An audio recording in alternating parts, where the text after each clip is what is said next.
Welcome to Fractured Chaos. You ever walk into your house, soaking wet in someone else's piss, and your boyfriend is already home, asking why you smell like a men's locker room in August? Yeah, that was my Tuesday. And before you judge me, just know, there's a reason I kept that part of me hidden. It's not easy being a woman with a kink that makes most men recoil like I just offered to choke their grandma. But here's the real kicker. That wasn't even the most fucked up part of the night. Let's rewind 6 months. That's when I first met Austin at a friend's dinner party. He was the kind of guy I always thought I should be with. Stable, kind, with a job that didn't make my parents cringe when I mentioned it at Thanksgiving. Accountant. The word itself feels like a warm blanket of normalcy. "So what do you do for fun?" he asked that night, his smile genuine, eyes crinkling at the corners. I gave him the sanitized version. Hiking, true crime podcasts, experimenting with sourdough starters during the pandemic like everyone else. What I didn't say, sometimes I like to be urinated on. It's a whole thing. Our first date was at a fancy cocktail bar where the bartenders used tweezers to place tiny flowers on top of $8 drinks. I ordered something with gin. He ordered whiskey neat. We both pretended we weren't nervous, but I kept crossing and uncrossing my legs, and he kept adjusting his watch. "Tell me something no one knows about you," he said 3 drinks in. I laughed, the sound sharper than I intended. That's third date material, at least. What I wanted to say: I've been hiding a part of myself from every partner I've ever had except one, and it ended badly, and I'm terrified that I'll never find someone who accepts all of me. But instead, I told him about how I once shoplifted a candy bar when I was 12, and still feel guilty about it. Safe, relatable. A confession that makes you seem humble rather than disturbed. By our 5th date, we were sleeping together. He is tall, gentle, with hands that always seemed to know where to go. But so careful, so meticulous. Sex with Austin is like a well-conducted symphony where everyone hits the right notes, but nobody ever really lets loose. He thinks slapping my ass is edgy. The first time he did it, he immediately apologized. "No, I liked it," I assured him. His relief was palpable. "Oh, good. I was worried that was too much." Too much, if only he knew. My name is Eliza, by the way. I'm 32, I work in marketing, and I've known about my kink since I was 24.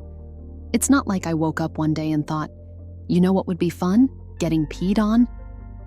It was a gradual realization, an evolution of smaller interests. First, shower sex. Then, an attraction to the idea of being marked, claimed.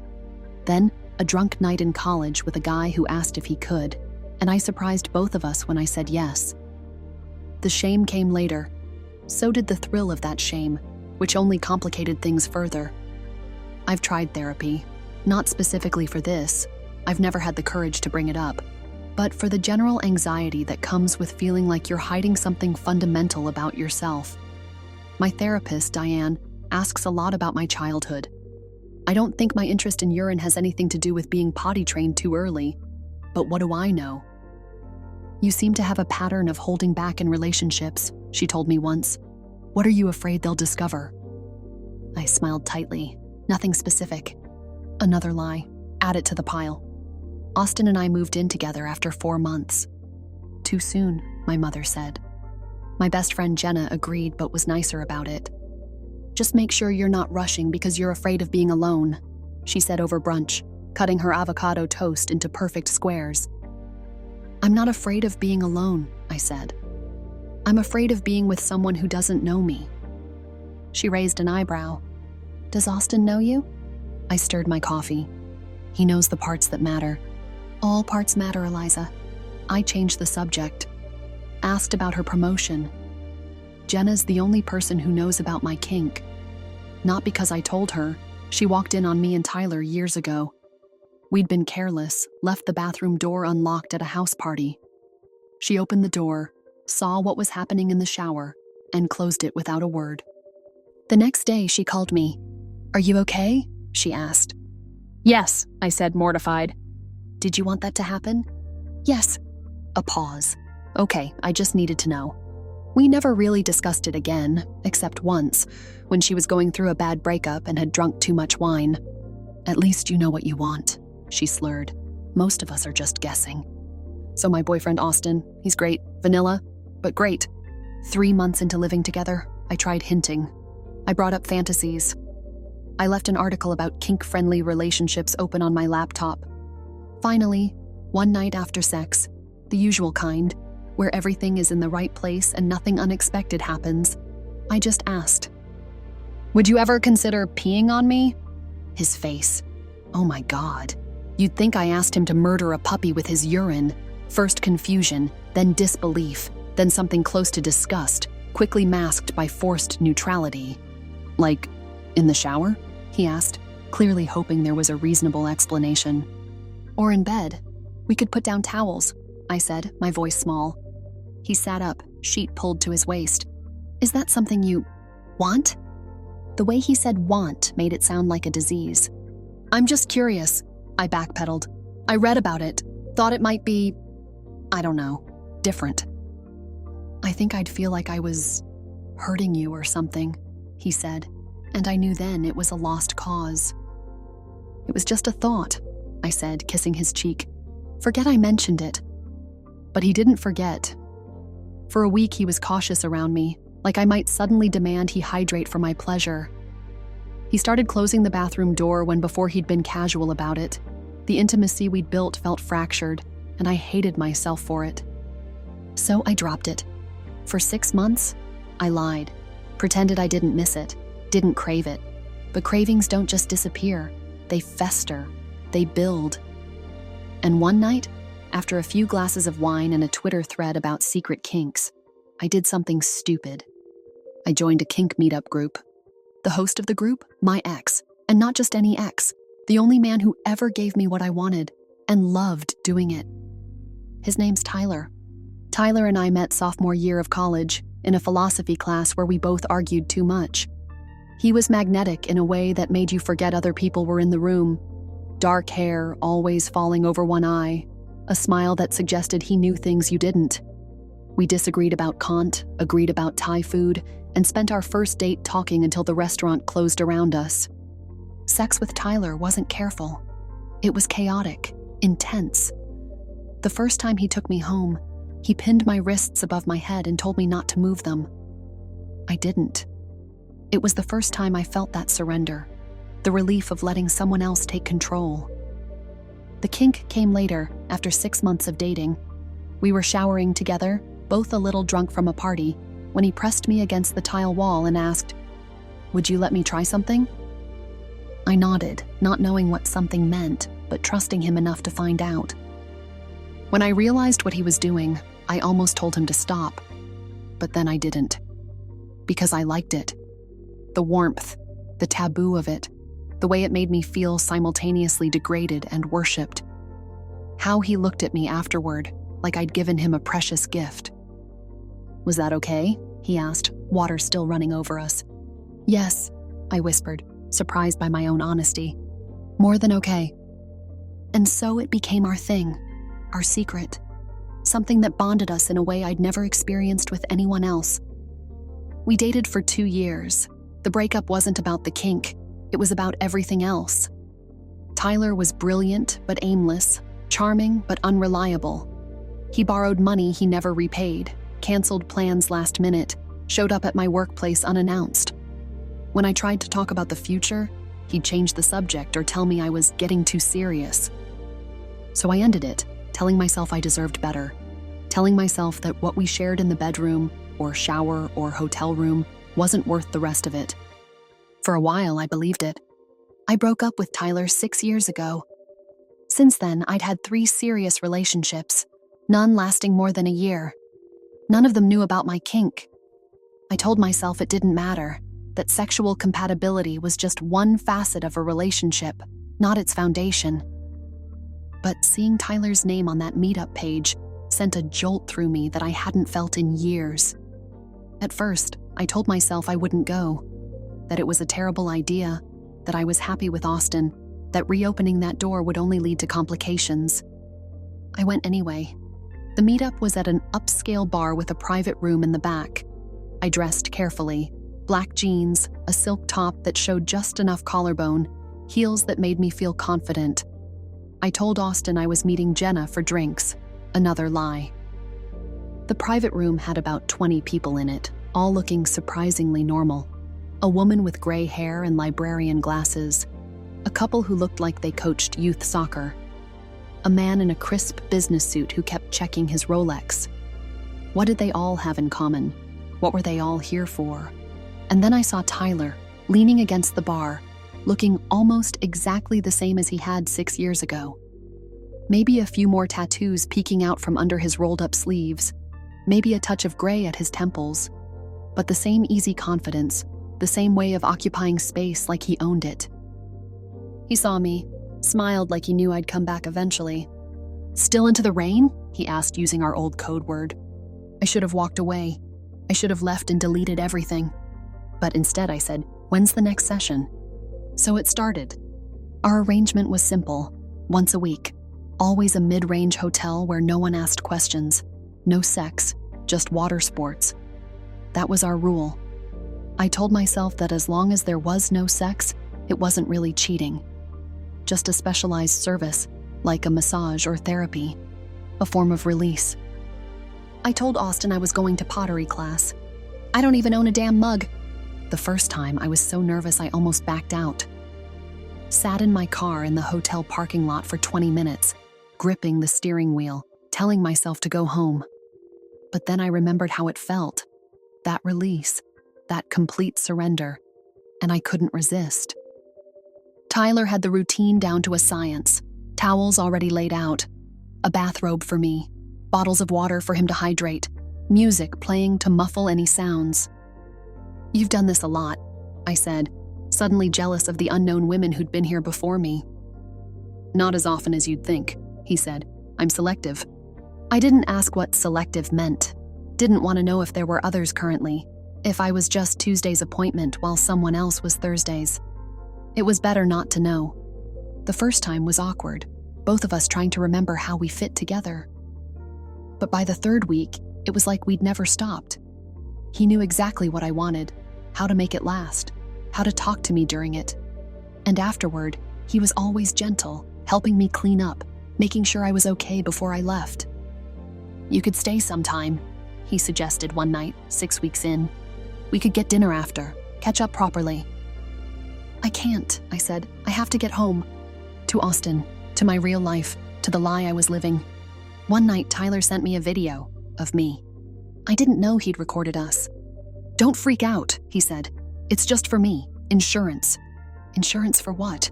He said he wanted exclusivity. No more random hookups. No more testing the waters with new people. "I'm not your girlfriend," I told him. "No," he said, "but you're mine." That's when I realized I wasn't in control. I started having nightmares. In them, I was always drowning, gulping for air while dark water closed over my head. I'd wake up gasping, with Austin asking if I was okay. I'd tell him it was just a bad dream. Another lie. My work suffered. I missed deadlines, zoned out during meetings. My boss, Catherine, a sharp-dressed woman in her 40s with a no-nonsense attitude, called me into her office. "Everything okay at home?" she asked, direct as always. "Fine," I said. "Just some insomnia."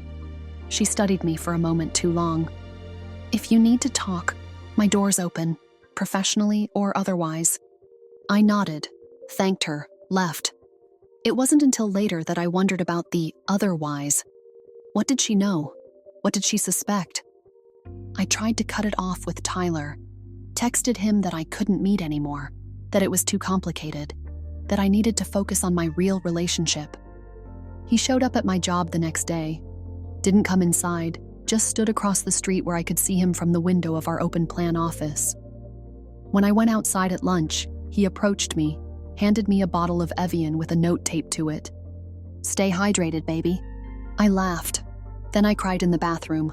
Then I did the dumbest thing yet. I went back to him. He was waiting in the usual hotel room, but this time, something felt different. There were candles lit, the bedspread had been removed, replaced with what looked like a specialized waterproof covering. "What's this?" I asked, suddenly nervous. "I thought we could try something new," he said, and the look in his eyes wasn't playful anymore. It was possessive, hungry. I should have left, but I didn't. Because despite everything, I still wanted it. Wanted him. Wanted the release that only came with complete surrender. Afterward, as I was getting dressed, he said something that chilled me. "I've missed having you like this, having this power over you." "You don't have power over me," I said automatically. He smiled. "Don't I?" Reveal. That night, Austin called, said he got off work early and was home. I was 10 minutes away, soaked, and smelled like a human urinal.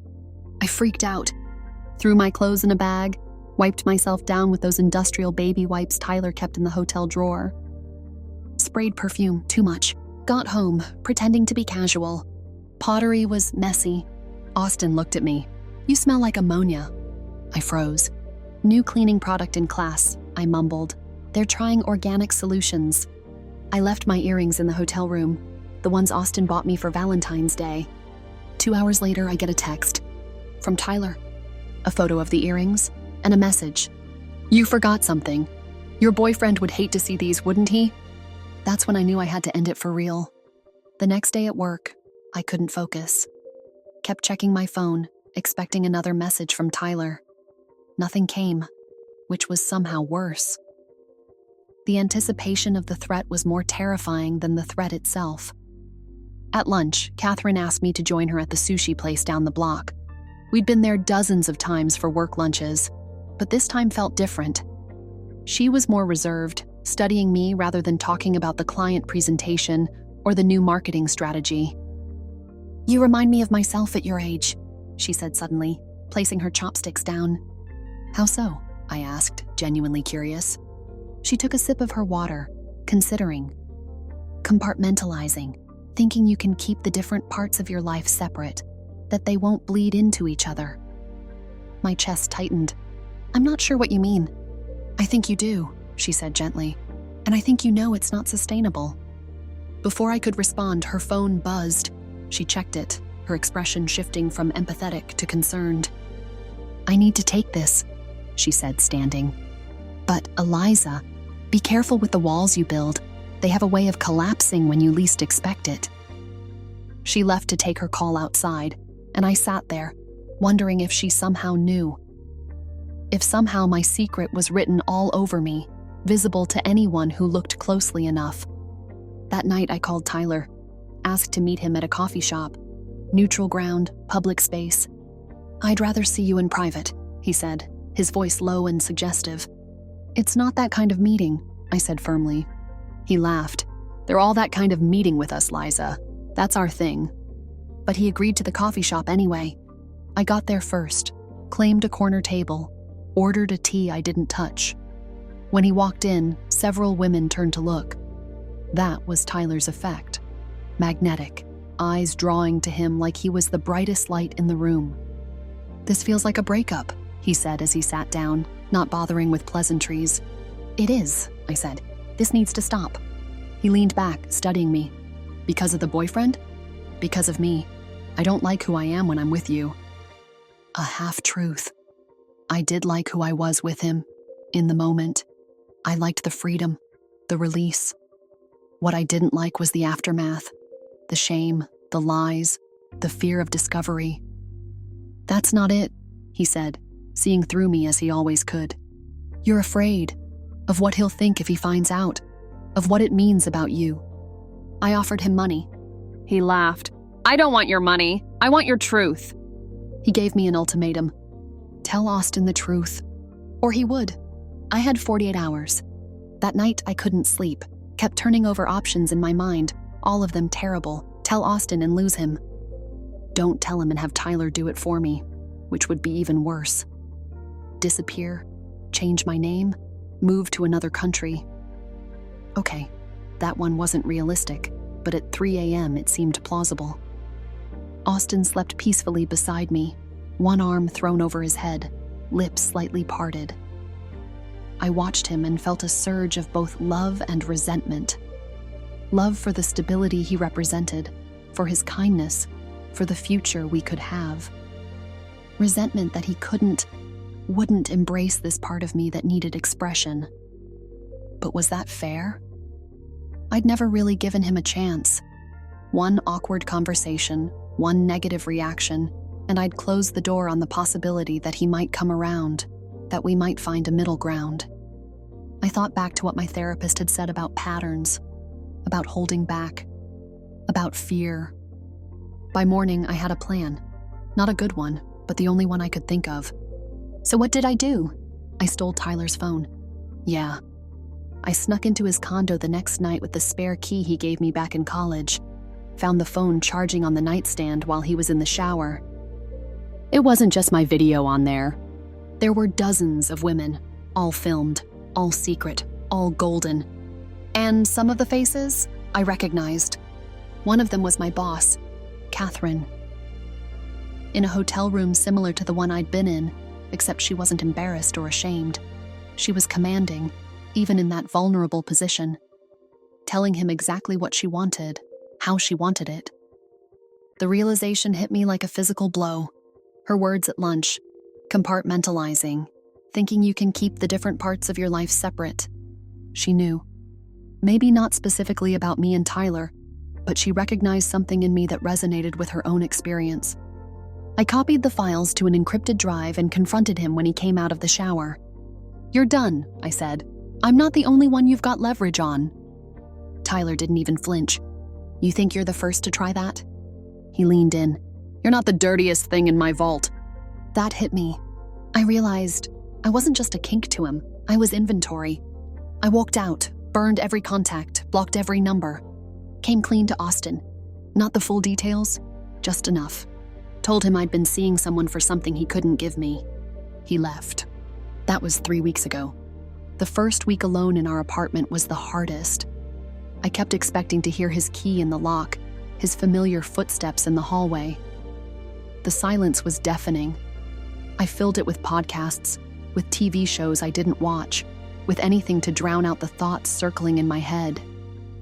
Jenna came over, brought wine and takeout, didn't ask too many questions, just sat with me while I cried, then helped me clean up the apartment, removing the small traces of Austin that still lingered, a coffee mug he always used, a hoodie left on the back of a chair. "Do you think I'm broken?" I asked her as we sorted through a drawer of tangled chargers. "No," she said without hesitation. "I think you're human, and humans are complicated." I wanted to believe her. At work, I avoided Catherine as much as possible. Couldn't look her in the eye knowing what I knew. But in a staff meeting, she caught me staring and held my gaze, one eyebrow slightly raised, a silent question. After the meeting, she called me into her office. "I heard about you in Austin," she said. "I'm sorry." I nodded, not trusting myself to speak. "And Tyler?" she asked, so quietly it was almost inaudible. My head snapped up. "How did you—" "Small city," she said. "Smaller community. I've known Tyler for years." My face burned with shame. "Did he tell you about me?" "No," she said. "But I suspected, the way you've been acting, the absences. I recognize the pattern." I swallowed hard. "I have something I need to tell you." I told her about the videos, about how Tyler had been using them as leverage, about how hers was among them. I expected shock, horror, anger. Instead, she laughed, a short, bitter sound. "That manipulative bastard," she said, shaking her head. "He tried that with me 2 years ago. I told him to go ahead and release it, that I wasn't ashamed." "Were you really not afraid?" I asked, amazed by her confidence. "Terrified," she admitted, "but I refused to let him see that. And in the end, he didn't release anything, because the power is in the threat, not the action." She leaned forward. "Eliza, what you do in private, what gives you pleasure, it's no one's business but your own. The only shame is in allowing someone to use it against you." Today I got a call from HR. My boss is taking extended leave. No explanation. When I went to her office to get clarity, her assistant handed me an envelope. Inside was a note from Catherine. "Going after him, the legal way. Might be gone a while. Don't let him win. See." I still have the footage, but I won't release it. Why? Because I'm not the villain of this story. I'm just the girl who wanted a little rain. 6 months later, I'm sitting in a coffee shop across from a man I met on a kink-friendly dating app. He's not what I expected. A software engineer with kind eyes and a quiet confidence that reminds me a little of Austin, but without the rigidity. "So," he says after we've covered the usual first date topics, "what made you decide to try this app?" I take a deep breath and tell him, "Not everything, not the Tyler drama or the blackmail or the stolen phone, but the core truth, that I have specific desires, that I've been hiding them, that I'm tired of compartmentalizing." He doesn't recoil, doesn't look disgusted, just nods thoughtfully. "Thank you for telling me," he says. "That takes courage." "Does it bother you?" I ask, heart pounding. He considers this. "It's not something I've explored, but I'm not opposed to it, with the right person, with proper boundaries and communication." I feel something loosen in my chest, a tension I've been holding for so long I forgot it was there. "I'd like to see you again," he says. I smile. "I'd like that too." As we leave the coffee shop, it starts to rain, a light spring shower that catches us off guard. He pulls an umbrella from his bag, opens it, and holds it over both of us. "I came prepared," he says with a smile. "And maybe next time, I'll find someone who brings an umbrella and consent. Just remember, if your partner won't water the garden, someone else always will. And sometimes, that hose comes with strings attached.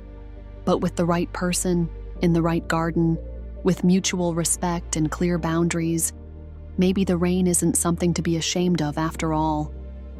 Maybe it's just another way to grow."